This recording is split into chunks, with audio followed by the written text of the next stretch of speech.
Nalazimo se u termama Selce. Iva Brozičević-Dragičević i Martina Linardić kriju se iza projekta Novi početak. Prvo ćemo vam predstaviti dvije kandidatkinje. Ovo su njihove priče. Vrijeme je za novi početak. Što vas je potaknulo na prijavu? To je duga priča, ali da skratim, dakle, radi se o tome da sam sa zdravstvenim problemima došla do kritične točke. Otežano kretanje, dijete od 11 godina koje traži svoju igru, a ja to ne mogu. I onda se desi situacija gdje zaključim da neko odozgo pokušava mi nešto reći, da naletim na slike od Martine, naletim na slike prijašnje od Termi Selce gdje sam, tu su mi 99. jako pomogli isto sa mršavljenjem. I onda odem na Facebook i vidim prijave za novi početak. I rekao, to je to. Ili sad ili ne. To je bio neki dobar znak. Koja su vaša očekivanja?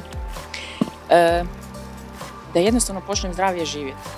Za početak. Neću se sad opterećivati nekim gubljenjem kilaže koje nije sukladan u biti mojoj konstituciji, ali eto, da počnem iz početka.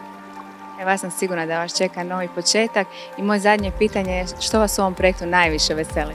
Ovo veseli me suradnja s Martinom i sa Ivom i sa mojom sukandidatkinjom Nikolinom i jednostavno cijeli taj proces kroz koji ćemo skupa prolaziti.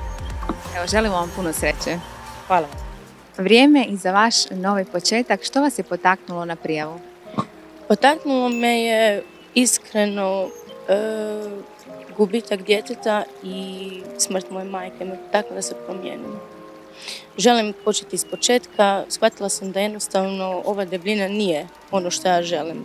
Želim sebi i svojem mužu posvetiti dijete da znamo za šta ćemo živjeti.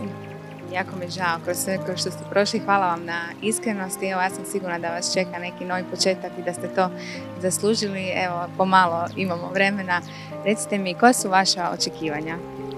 Pa, moje očekivanja su da ćemo sa Martinom i Ivom napraviti, ne očekujem čudo, ali očekujem da ću promijeniti prehranu, da će se te prehrane držati trajno, do kraja. Znači spremni? Jesam, skroz. Što vas najviše veseli evo, u danima koji slijede? Pa evo ga, počevši od jučer, veseli me moja kolegica, podrška mi je, potpora mi je.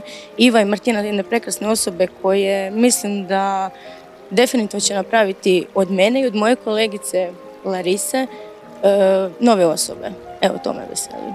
Hvala vam na iskrenosti. Evo, sigurna sam da prvi korak ste već napravili. Sretno. Hvala.